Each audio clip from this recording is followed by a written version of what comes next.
జై వారాహి మాత. సమస్యలు లేని జీవితం అంటూ ఉండదు. ప్రతి ఒక్కరి జీవితంలో ఏదో ఒక సమస్య ఉంటుంది. మీ సమస్యలన్నీ తొలగించే ఓం శ్రీ కనకదుర్గా జ్యోతిష్యాలయము. విద్య, ఉద్యోగం, ఆర్థిక, కుటుంబ సమస్యలు, ప్రేమ, పెళ్లి సమస్యలు, వ్యాపార సమస్యలు, ఇలా ఏ సమస్యకైనా పరిష్కారం చెప్పబడును. అలాగే స్త్రీ పురుష వశీకరణము ప్రత్యేకంగా చేయబడును. Phone number 6302400814. మరియు ఏ ఇతర సమస్యలకైనా సరే శక్తి పూజలు చేసి పరిష్కారము అనేది చూపబడును. యంత్రాలు కూడా ఇవ్వబడును. మీరు ఎక్కడెక్కడో జ్యోతిష్యం చెప్పించుకొని నిరాశ చెంది ఉన్నారా? అయితే ఒక్కసారి ఈ గురువు గారికి కాల్ చేయండి. Phone number 6302400814. జై వారాహి మాత. Welcome to my channel. ఈరోజు మనకి అమ్మవారి సందేశము, అంటే బంగారం లేని వారికి బంగారము అనేది మనము కొనాలి అనుకుంటే మన స్తోమత సరిగ్గా లేదనుకోండి, అయినా సరే మనము ఈ ఒక్క మాటను గనక మనం ప్రతి నిత్యము కూడా జపిస్తూ ఉంటే తప్పకుండా అమ్మవారి కృప వలన మనకి బంగారము అనే కొనే స్థాయికి మనము వెళ్తామండి. ఎవరైనా మన ఛానల్ని కొత్తగా చూస్తున్న వారైతే please like, share and subscribe and support my channel. Video కనుక మీకు నచ్చినట్లయితే ఒక చిన్న లైక్ ఇచ్చి సపోర్ట్ చేయండి ఫ్రెండ్స్. అలాగే 10 మంది మిత్రులకు కూడా షేర్ చేయండి. ఇక మనకి బంగారం కొనగలిగే, అంటే అంత స్తోమతను తెచ్చిపెట్టే ఆ మాట ఏమిటో మనము ఈ వీడియో ద్వారా తెలుసుకుందామండి. ప్రతి ఒక్కరి జీవితంలో ఆడవారికి కానీ మగవారికి కానీ బంగారము అనేది అలంకరణ ప్రాయంగా ఉంటుంది. అయితే ప్రస్తుతం ఉన్న రోజుల్లో బంగారము అనేది చాలా ఎక్కువ రేటుతో కూడుకుంది. అసలు బంగారం కొనాలి అంటేనే గ్రామే మనకి 10,000 పైన ఏర్పడింది. మనము కొనుక్కోవాలి అంటే కొనుక్కోలేని స్థితిలో చాలామంది ఉన్నాం కదండి. అయితే కొంతమందికి డబ్బు యోగం ఉన్నా కూడా కొంతమంది కొనుక్కోలేరు. అంటే ఒక్కొక్క జీవితంలో ఒక్కొక్క రకమైన ఫలితాలు ఉంటూ ఉంటాయి. అన్నీ ఉన్నా కూడా పెట్టుకోలేని స్థితి కొంతమంది. బంగారం ఎంతో ఉంటుంది, అది తాకట్టులో ఉంటుంది. ఆ తాకట్టు నుంచి విడిపించుకోవాలి అన్నా సరే, మన బంగారం మనకి రావాలి అన్నా సరే, మనము చాలామంది అసలు అవి కొనుక్కోలేక మనందరూ ఈ రోజుల్లో అందరూ 1 గ్రామ్ గోల్డ్ అనేవి ఉపయోగిస్తూ ఉన్నారండి.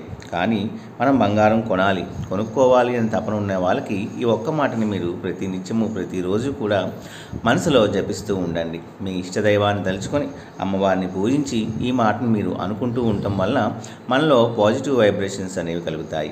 ఈ విశ్వము కూడా మనకి యూనివర్స్ నుంచి కూడా మనకి లా ఆఫ్ అట్రాక్షన్ ద్వారా ఆ శక్తిని మనం పొందాలి. ఏదో ఒక రూపంలో మనకి బంగారము అనేది మనకి వచ్చి తీరుతుందండి. అంతటి పవర్ఫుల్ అయినటువంటి మాటని మనము ఈరోజు ఈ వీడియోలో మనం తెలుసుకుందాము. అలాగే ఈ మాటని మీరు ప్రతినిత్యము అనుకుంటూ ఉండండి, లేదా రాస్తూ ఉండండి. మీకు ఎప్పుడు కుదిరితే అప్పుడు వంట చేసేటప్పుడు, పని చేసేటప్పుడు, ఏ పని చేస్తున్నా కూడా మనసులో ఈ విధంగా అనుకోవటం వలన మంచిగా, అంటే మనకి పాజిటివ్ వైబ్రేషన్స్ కలిగి, లేదా ఎక్కడైనా స్టక్ అయిపోయిన ఉన్న మనీ అయితే ఆ స్టక్ అయిపోయిన మనీ రావడంతోనో, లేదా మన జీవితంలో కంపల్సరీగా బంగారం కొనే స్థాయికి మనం తీసుకెళ్ళేటటువంటి చాలా మంచి మాట అండి. అయితే చాలామందికి నమ్మకం ఉండదు, ఎలా అనుకుంటే అవుతుందా అనేది. నమ్మకంతో చేస్తే ఏ పనైనా అవ్వనిది అంటూ ఉండదండి. కాబట్టి ప్రతి ఒక్కరూ కూడా నమ్మకంతో ట్రై చేయండి. మీ నమ్మకమే మిమ్మల్ని ముందుకు నడిపిస్తుందన్న విషయాన్ని మీరు బాగా గుర్తుపెట్టుకోండి. ఇక ఆ మాట ఏమిటో ఇప్పుడు మనము తెలుసుకుందామండి.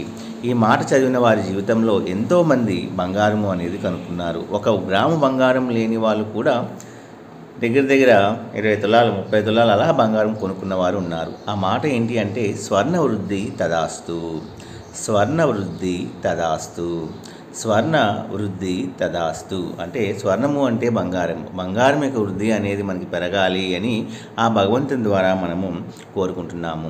తదాస్తు అంటే ఆ భగవంతుడు మనం దీవిస్తే చాలండి, అమ్మవారు దీవిస్తే చాలండి, మనకి కంపల్సరీగా స్వర్ణము అనేది మన ఇంట్లోకి వచ్చి పడుతుంది.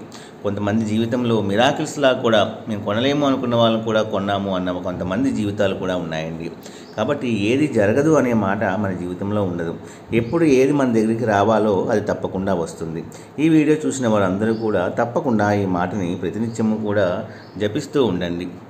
మీ జీవితంలో కూడా మంచి అభివృద్ధి, స్వర్ణం కొనే స్థాయికి మీరు ఎదుగుతారని మనస్ఫూర్తిగా కోరుకుంటున్నానండి. ఈ వీడియో కూడా మీ అందరికీ నచ్చిందనే అనుకుంటున్నాను ఫ్రెండ్స్. నచ్చితే ఒక చిన్న లైక్ ఇచ్చి సపోర్ట్ చేయండి ఫ్రెండ్స్. అలాగే 10 మంది మిత్రులకు కూడా షేర్ చేయండి. రేపు ఒక మంచి వీడియోతో మళ్ళీ మనందరము కూడా కలుసుకుందాము. అప్పటి వరకు సెలవు. సర్వేజన సుఖినో భవంతు. జై వారాహి మాత. జై జై వారాహి మాత.